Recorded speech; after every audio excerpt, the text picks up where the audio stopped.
Oh, Sabi ko sa kanya, bawasan mo yung pagiging ano mo, mabait mo. Kasi hindi mo din alam. kailan mo sinabi kay Jess? Kagabi. Ay, kanina. Kagabi.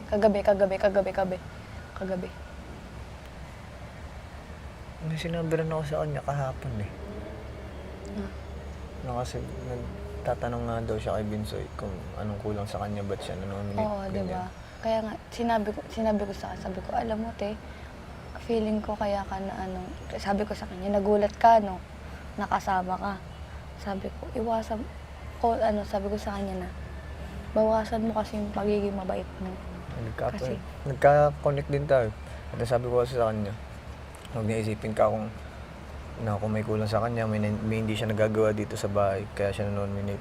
Isipin niya ako na na-nominate siya kasi baka masyado siyang mabait. Diba? Na Kaya napipil ng sabi iba, ko nga threat sa ka. kanya, sabi ko nga, kahit ako, sinabi ko, nung tinanong ko, sabi ko, sino playsip? Sabi ko, ikaw. Tinanong ko si Ate Jess, kasi sabi ko sa kanya, bawasan mo pagiging mabait mo. Na huwag gamitin yung pagiging ate. Kasi di mo naman alam yung takbo ng mga ano.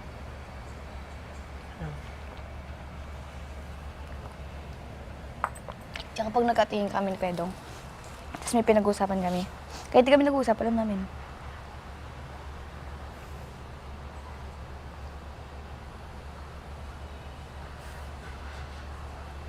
Ganun dapat. Yun naisip mo naman kung bakit Ano? sa side naman ni Kuya Dong Hindi, alam nila. na Hindi naman ako nag-open sa kanila eh. hindi kung baka bawal pag-usapan. Kung ganun din iniisip nila sa akin, ganun. Hindi. Sa?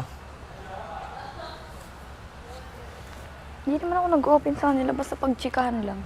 Present ako. Isa ko ako, di mo Basta kipin. ano dito. Siyempre nandun na yung magpakatotoo ka. Sure. Then maging open ka sa changes and konting mind games.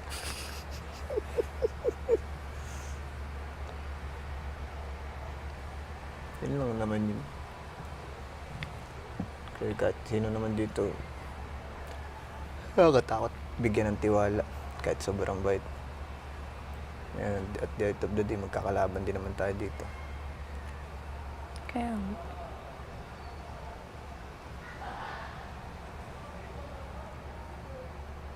Si Jolly, sobrang hinhin niya. Wala akong maramdaman kay Jolene Peke. Andyan ang genuine niya. Ganyan na lang siya talaga, no? Mata, ngiti, na marunong kaya magsinungaling tong taong to. Ang hindi naman ni JP. Hindi, siguro nahihiya pa. Baka di pa nag-excel siguro. Kasi 2 araw pa lang eh. Diba? Siguro Bagay. ano pa lang. Ganyan ka din naman una eh. Bakit? Ba't mo alam? Sabi nila. Tapos siguro, malay mo, 1 week, kumulit na. Diba? Pero yun, ang pangit lang kasi parang hindi mo feel na may bago. Kasi nga ganyan. Nasasanay na tayo eh. Parang robot. Parang robot na hindi nagsasalita na pag hindi mo kakausapin, hindi Hindi, magsasalita. syempre may vibe na tayo. Kahit na. Eh kung Syempre, sabay-sabay kumbaga- tayong pumasok dito ng walang kilala. Siyempre, kahit kumbaga makisama. Hindi mag-iba-iba naman tayo. Hindi kasi yung, pangit kasi nung tayo pa yung lalapit para kausapin siya. Ito naman talaga. Eh, syempre, bakit nung ako lumalapit kay kulit? O, edi ikaw. O si yung kasabay mo, si Jan. O. Ano? Magkakaiba naman kayo. Hindi nga, parang ang pangit lang na every time.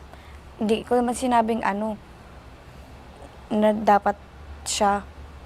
Sabi ko, dapat fair. Na kung gusto niya din may malaman, syempre siya yung mag-acknowledge. Hindi yung, di ba, gets mo yun? Si ano naman nagkukusa. Oo, nagkukusa Jolly. naman siya. Si JP, siguro mga ilang araw mag-excel na Oo, kukulit pa yun. Pero makulit na siya kanina. Mm. Medyo na Nagtsikahan kami 3. Nung nasa London daw siya, minumulto nga siya. dapat hanggang Friday wala tayong buzzer dalawa. Kaya ko naman yun. Bisag wa ko nimo pili.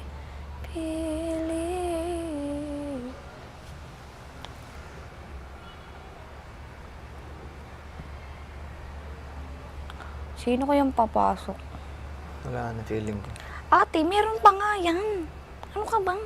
Hindi na yun. Yung feeling mo nga na walang papasok ko. Ano sabi ko sa'yo, merong papasok. Wala na yan. O ano sabi mo, above, di ba? O sabi ko, kalal. O, sinong Oh. tama na naman? Ababat kalal. Buwang ka. Hindi, sabi mo nung una, above, o tama, above. Di ba nagpustahan tayo kay JP? Kung sino papasok, babae o lalaki. Sabi mo, above. Above sabi mo, Che. Malaki. Above sabi mo, Che, huwag kang sinungaling. Dalawa lang kaming naglalaki. Kasi kung patuloy-tuloy yun, ilan simula kay Kuya Dong? Ilan kami nun? 14. 15 kami nun kay Kuya Dong. Shhh, umimik ka. Sino kasunod ni Kuya Dong? Kayo. Oo, 2, 4. So may ilan pa? 16. 16 tayo ngayon eh. Hindi. Matik kasi. Ano bang iniisip mo? Nasa 30. Ang iikot na roster. Huwag na, baka mabaser pa tayo. Hindi, ang feeling ko lang naman. Huwag ka nang magsalita. Mag-predict na lang. Bakit? Predict Feeling naman ko to. wala na. Feeling ko meron pa. Mangga. Maniwala ka sa akin. Mangga. Saging sa linggo. Maniwala ka sa akin. Hindi ako maniwala. Pustahan nga pa ako Oh, maniniwala. maniwala ka nga sa akin. Sige. Alam mo kung bakit? Ah, Ganto kami oh. yun. Ganyan kami. Hindi mo lang, Hindi, feeling ko meron pa talaga yun. Pare ko na yun. Si kuya. Tatay ko yun eh. Asan tatay mo? Ano kaya kung tatay ko talaga yun? Ano lang. May umamin sa'yo. Bisag Yung tatay ko yun, hihingin ko na tong bahay na to.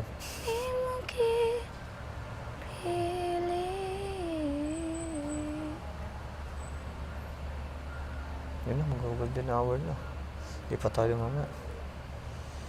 Bukas yung pulo. Sana magpa-pool. Feeling ko naman kasi birthday ni John. Ito na yung weekly task natin eh. Birthday ko sana. Ba't dalawa birthday mo, Che? PS8 ko kasi, nagkamali. September na nakalagay. Nakasanayan ko i-celebrate ang August. Sana nga hindi sa akin sinabi na August ang birthday ko. Hindi sana. September na sinaselebrate ko. Ah, ano totoo mo ang birthday? August na. September ang August. PSA ko. 16. Tapos yung September. September 16. Yung month lang na mali. Pwede nang papalitan yun ah. Mahal. Sa bagay. Ilang letters yun. Oo. Sa bagay. Kung papapalitan ko yun, papapalitan ko na rin pangalan ko. Lagi na lang pasok sa top 10 sa Blue Up eh. Top 1 na babaero. First, John. Second, Mark. Napaka-common. Ako kung magpapalit akong pangalan. Pag ikaw magpapalit, ano mo? Anong naisip mo? Ako, Crisostomo. Yak! Crisostomo Ibarra. Okay. Para, diretso karakter na. Ako if connected sa sa moonlight. Shine on Paris after the sun goes down. The After- London Bridge is